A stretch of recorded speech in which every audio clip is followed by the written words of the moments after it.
말씀으로 시작하는 축복의 하루, 오늘은 2월 18일 수요일입니다.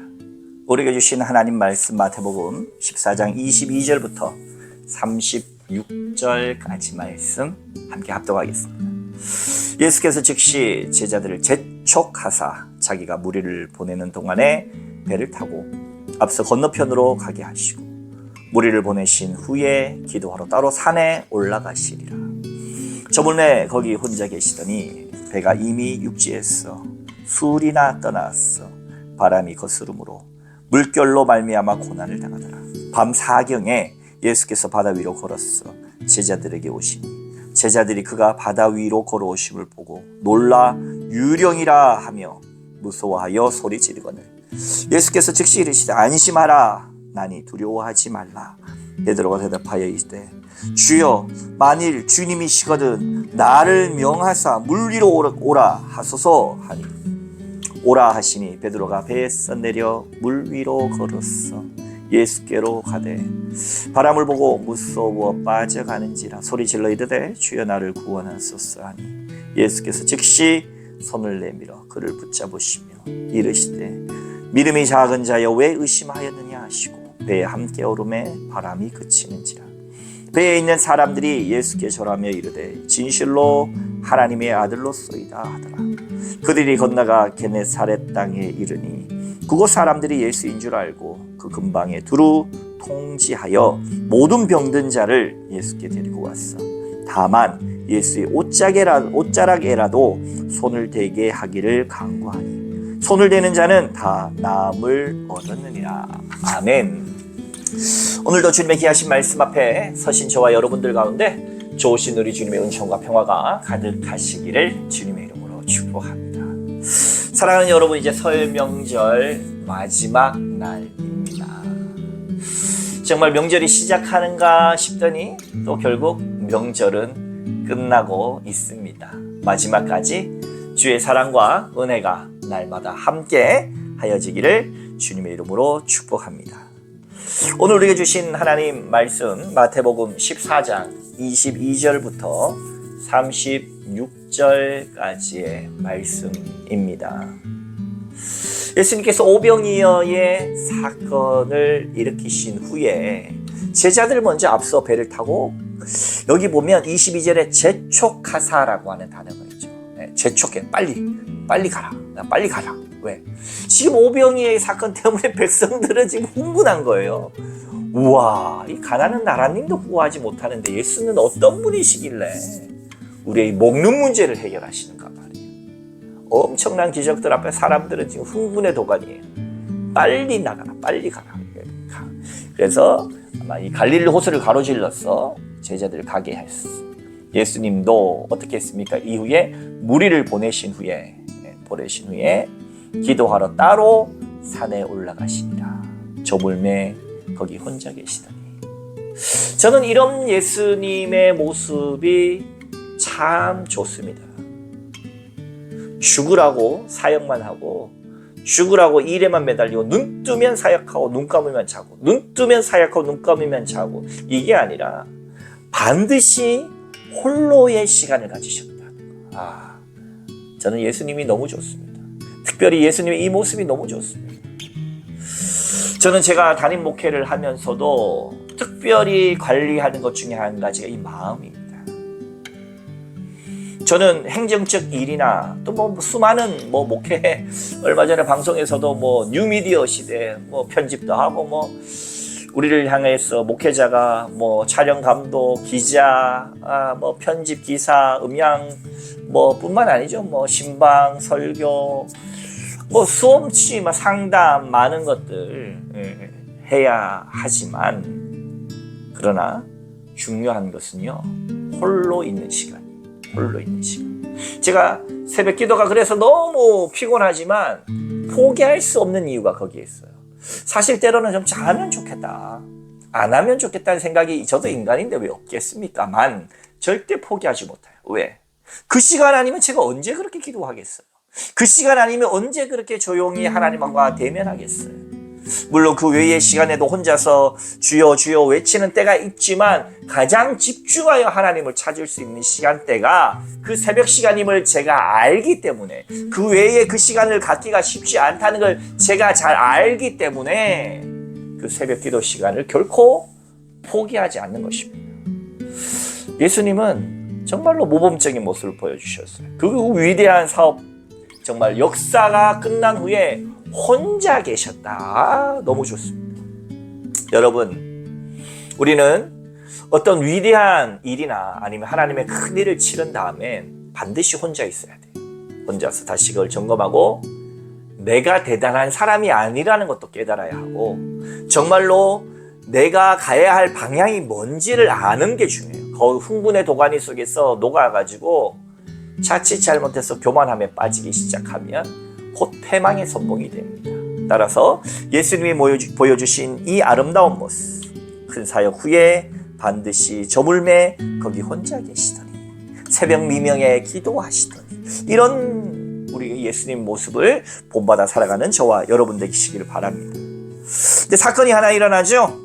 예수님께서 이후에 배 타고 가라 했더니 지금 제자들이 그 바다 가운데 있는데 바람을 거슬러서 이제 올라가니까 물결로 말미암아 이제 힘든 가운데 있는 거예요. 지금 이제 아마 이 해풍, 유풍 이런 게 있지 않습니까? 아무래도 이 가는 방향과 바람이 반대 방향이었던 거예요. 그래서 힘든데 제자들이 어떻게 해요?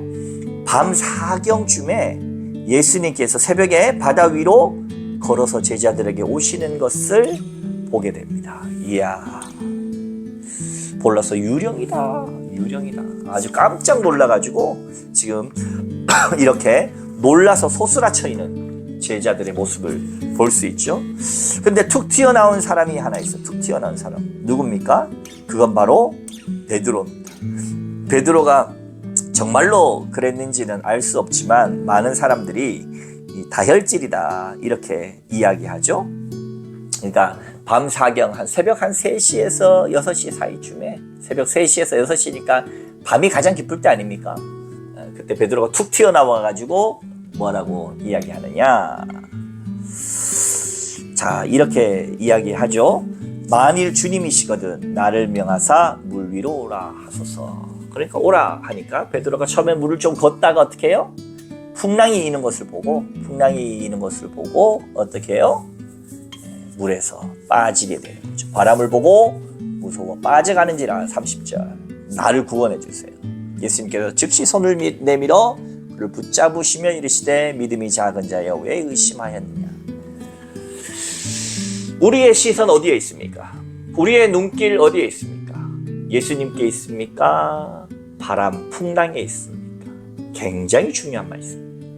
여러분, 지하철 철로에 떨어진 아이를 구하는 어머니의 시야 어디에 머물러 있을 것 같습니까? 본인과 아이를 치러 오는 그 지하철에 시선이 머물러 있을 것 같습니까? 떨어져 있는 아이에게 시선이 머물러 있을 것 같습니까? 당연하죠. 두 누구도 달려오는 지하철을 무서워하지 않을 사람은 없겠으나 그 무서운 지하철이 달려 들어옴에도 불구하고 뛰어 들어갈 수 있는 이유는 그 아이만 보이기 때문입니다. 어떻게든 살려야만 하는 거예요. 포기할 수 없는 길이죠. 우리의 시선은 예수님께 고정되어 있습니까? 우리를 두렵게 하고 어렵게 하는 저 세상의 풍랑 가운데 시선이 머물러 있습니까? 제 아내가 2023년으로 기억합니다. 그때 주일 아침에 체한 거예요. 그래서 근데 반응이 다른 때라 좀 달랐어요. 보통 체한 것보다 이 긴장도가 훨씬 높았어요. 안 되겠다. 그러니까 저도 즉각적으로 7시 일부 예배 드리기 전에 바로 앰뷸런스를 부른 겁니다. 119에 전화해서. 급체도 위험할 수 있으니까.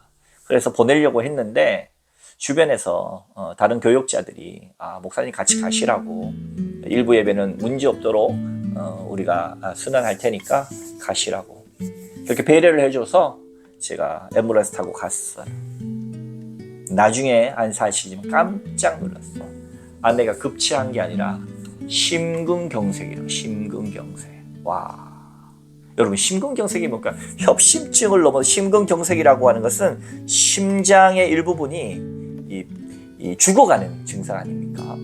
막혀가지고 심근경색이라는 거예요. 깜짝 놀랐죠, 나중에.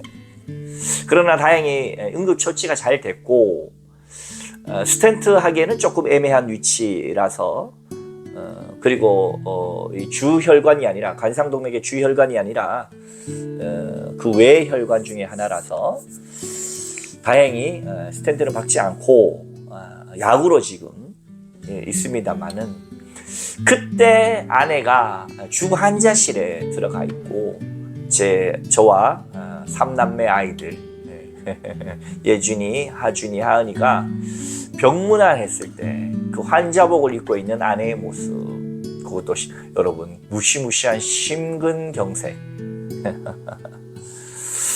한동안 아내도 그렇지만 이 아이들, 생떼 같은 아이들을 놓고 본인이 죽을 수도 있다는 생각 당연히 하지 않겠습니까? 그런 상황들 속에서 이 아내가 고백했던 말씀이 바로 이겁니다. 뭐냐? 본인이 일어나는 풍랑에 마음 둘 것이 아니라 오직 하나님만 바라보니까 마음이 평안해지더라라는 겁니다. 사랑하는 성도 여러분, 우리의 눈은 저기죠, 세상에 일어나는 근심, 염려, 풍랑 가운데 우리의 시야를 두고 있습니까?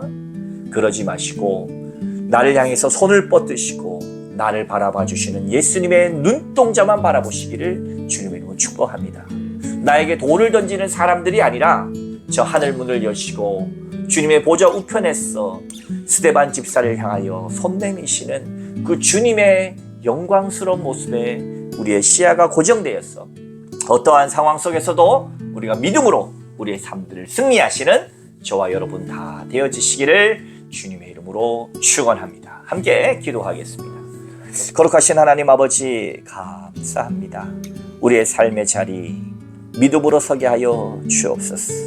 홀로 기도하며 주님과 독대하게 하여 주옵시고, 주님의 눈동자에 우리가 고정되어 저 세상 풍랑과 어려움 가운데 휘둘리지 않도록 주여 우리 믿음을 지켜보호하여 주시옵소서. 감사드리며 거룩하신 예수님의 이름으로 간절히 기도하옵나이다. 아멘.